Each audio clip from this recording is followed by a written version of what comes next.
after yun yung pagtanaw sa video, sa may yung na-observe na. Okay, Ronnie. Cloud guy. Okay, very good. Si Cloud Guy. Mag-adto ta sa gawas. Dayon ninyo na ingon sa ako. Magtanaw-tanaw ta sa mga clouds. Dayon ninyo ingon sa ako kung sa ang form sa clouds. Na-form ba siya flower? Na-form ba siya animals? Okay? Yes, teacher. Name. Go. Hala, teacher. Ang clouds kay marag bulak. Teacher, nay, murag title nga. Clouds slim. Teacher, ang clouds kay marag langsam. Hala, teacher, ang mga clouds kay marag umay. So, karon, nanana mo ta sa class. Ano sa inyo nakita sa gawas? Ano sa inyo nakita nga formation sa clouds? Ano sa inyo nakita ba mo anything? Okay? Kinsa may gusto magpapasaya ng... O, sige, una si Reza, sunod din si Ronnie Ray. Okay. Flowers, teacher. Okay, very good. Ikaw, Ronnie Ray, ano mo nakita sa clouds? Monkey and crocodile. Oh, very good. Okay. Before ta mag-start, ako sang basaon ng atong learning objectives para sa atong klase karon. At the end of the lesson, the students will be able to identify the four main types of clouds, create a type of cloud model showing the four main types of cloud, cirrus, stratus, cumulus, and nimbus. Lastly, appreciate the importance of clouds. Tignan mo sa atong lesson karon? Yes, teacher. Yes, teacher. Lynn. Okay, so ang atong topic karon is types of clouds. Di pa kibasa, be? Types of clouds. Okay, very good. Kinsa nakakita ani ganina nga clouds dito sa gawas? Teacher. Okay, very good. So sa ngalan na ni sa iya nga cloud. So ang ngalan na niya nga cloud is cirrus. Okay, read it, be? Cirrus. Okay, very good. So sa din yung cirrus.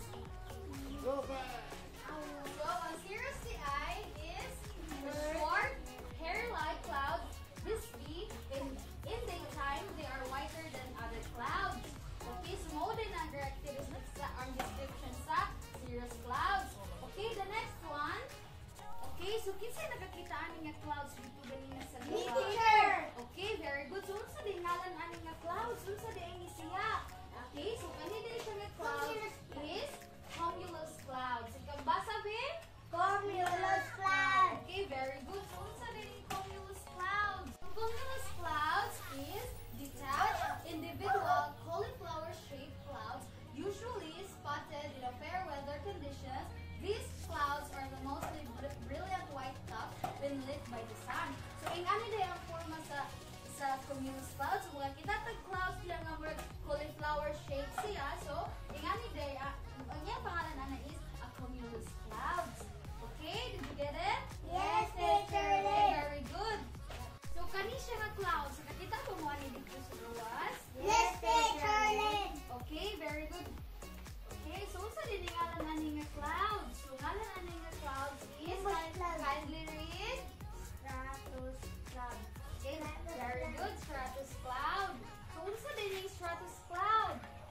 Okay, so ang stratus cloud. So kani siya nga clouds, nakita-an ba ninyo dira sa atong kuan taas? Nakita ba ninyo? Yes, teacher. Lynn. So unsa din siya tawag na cloud? So kani din siya nga cloud is nimbus clouds. So, ang nimbus clouds, kasi gusto magbasa sa nimbus clouds. Cloud.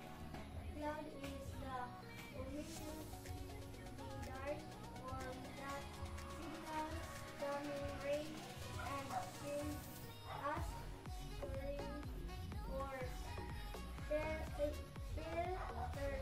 filter as they approach.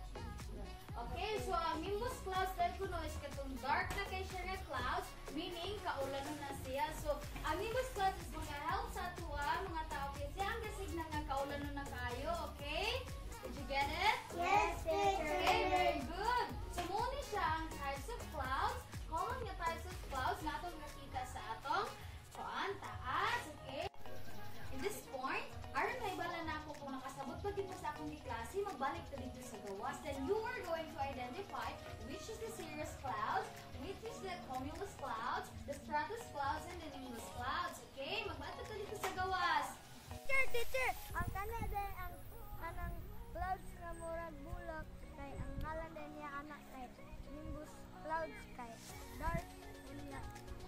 ang kaulanon. Oh. Teacher, mo din na siya ang cumulus clouds kay mura sa cauliflower. Ani, ato di ay ang cirrus clouds. Ay mo adin to ang stratus clouds. So, nasabta naman gid ninyo og ayo kung unsa to atong election kaganina. So, we are going to have an activity. So, this activity is by group. Okay, so what we're going to do is you are going to make a types of cloud model. So, makita ninyo diri ang types of cloud, the cirrus cloud, the cumulus clouds, the stratus clouds, and the nimbus clouds. So, inani ninyong buhaton by group. Oh. So, what are you going to do? So, I have here the cotton, I have here the glue.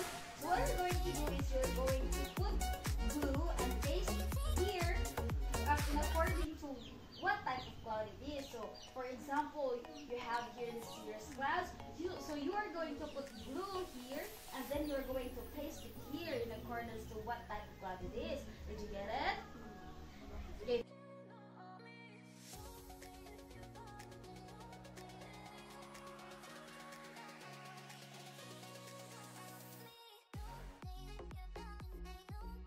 Okay, so more nasabta na gid ninyo ang atong lesson karon. So pangutan-on ta mo, itaasan ka mo kung kinsay gusto mag-answer, okay? Unsa ganito ang cirrus clouds? Okay, Renz, very good. Karon naa kay star, tagaan ta kag star. Dayon taga na to si Renz og pak beta plus. Kabalo ba mo sa pak beta plus? Gisabay ko ninyo. 1 2 3 pak, 1 2 3 bet. 1 2 3